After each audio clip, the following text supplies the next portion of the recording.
Bonjour à tous. Drôle de quintet, même dramatique. Un cheval s'est blessé à la sortie de dernier tournant et il faudra que Mademoiselle Molins nous explique sur Threadwood, qui était l'un de mes favoris, qu'est-ce qui s'est passé.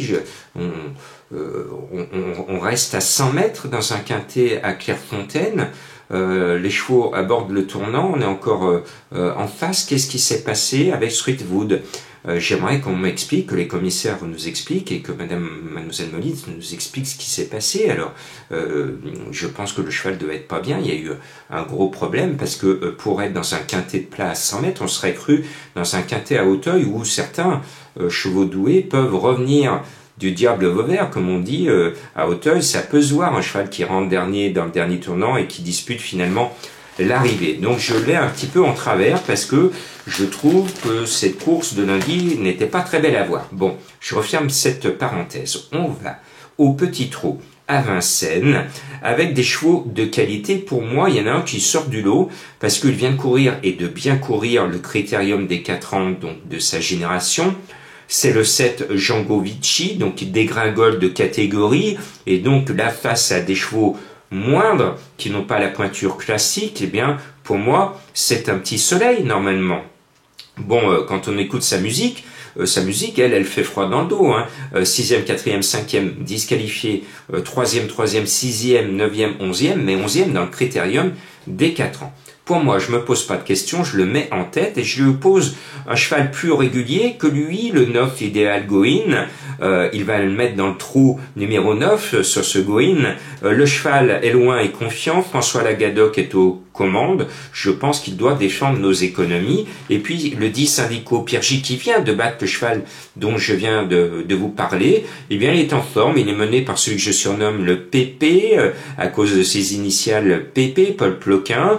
Le cheval est bien, on peut le suivre en confiance. Et puis après, il y a un cheval qui est intelligent puisqu'il s'appelle Intello de Chenu, le numéro 12, c'est l'un des deux Baudouins. Il met 2 snipers dans la course, les deux ont une chance à peu près identique. Il met Eric Raffin sur le 12, donc j'estime que son cheval qui a la meilleure chance, c'est son numéro 12, mais c'est loin d'être une base, parce que il est en délicatesse avec ses allures. Si tout va bien, il va être là, sinon il sera dans la colonne des disqualifiés. Et puis, c'est trop facile pour être vrai, donc je vous ai fait un cocktail de favoris, mais aussi de belles cotes. Et parmi ces belles cotes, je vous ai déniché le 1, Impérial Marandais, qui est annoncé à 24 contre 1. Sa dernière course 3e dans un lot que j'estime légèrement supérieur à celui du jour, il est 3e. Donc je trouve que cette ligne, qui est fraîche, toute fraîche, est très très bonne. Donc ce jour-là, il est 3e derrière 2 très bons chevaux. Et je me dis, s'il court pareil que la dernière fois, il va être obligatoirement dans le quintet. Puis la famille Barassan, on les voit très peu dans les quintets. Et donc pour eux, c'est un petit prix d'Amérique qu'ils disputent de courir un quintet. Et j'adore les contes de fées. Donc j'adresse tous mes vœux de réussite à la famille Barassan en espérant qu'ils se débarrassent de leurs adversaires le plus possible dans la dernière ligne droite. Ce 1 est ma trouvaille. Et puis le 2, Jab Demi, part avec la confiance de l'entraîneur Larue. Le cheval est bien, il est dans l'ensemble régulier, il répète ses courses. Ce n'est pas un soleil, mais c'est un 4 ans, il est plus jeune que les autres. Il a, à mon sens, la pointure de ce lot, tout comme le 2e sniper de Baudouin, le numéro 3 Josco de Fitz, qui est au top à l'entraînement. Effacé ses 2 dernières courses, le cheval arrive bien au moment d'entamer doucement le meeting d'hiver. Ce numéro 3, j'y crois. Et puis, ma méthode du jeu de la finale, le 3, appelle le cheval de Madame Colombo, le 13, Imagine Darling. Je lui fais confiance, c'est mon petit tocard déniché. Je pense qu'il peut se réveiller. Alors je vous l'accorde, vous me dites, mais Jean-Marc, 9e, disqualifié, 5e, 7e cette année, l'année dernière, 6e, disqualifié, 5e.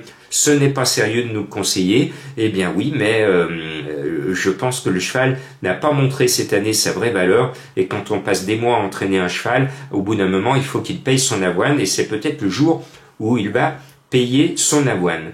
J'en profite pour vous dire que je vais rentrer avec les pronos du cœur à partir de samedi soir, dans une semaine spéciale meeting d'hiver de Vincennes. Et pendant une semaine, au minimum une vidéo spéciale sera postée pour vous donner toutes mes astuces pour bien courir et bien jouer et surtout bien gagner tout au long du meeting d'hiver. Donc pendant une semaine à partir de samedi soir, vous aurez des infos et des infos pour bien commencer le meeting d'hiver qui approche au petit trot et qui va nous permettre de nous enflammer jusqu'au célèbre Prix d'Amérique le dernier dimanche de janvier. Et puis, il y a une énigme du jour, je suis obligé de vous la donner, c'est dans son pays, si on fait la traduction, le nom de ce cheval mystère est le nom d'une gazelle, et c'est vrai que dimanche soir, au Stade de France, ils couraient comme des gazelles, c'est d'ailleurs leur surnom. Et nous autres, les Français, eh bien, on a passé un sale quart d'heure. Le dernier quart d'heure a été épuisant. J'avais beau essayer de pousser nos bleus, eh bien, on a pris un gros bleu au moral, mais on est sorti quand même de la Coupe du Monde la tête haute. Eh bien, je ne pensais pas que au lendemain de ce match, j'allais vous trouver, grâce à eux, le nom de mon cheval mystère qui court ce mardi. À vous de le découvrir et sans rancune.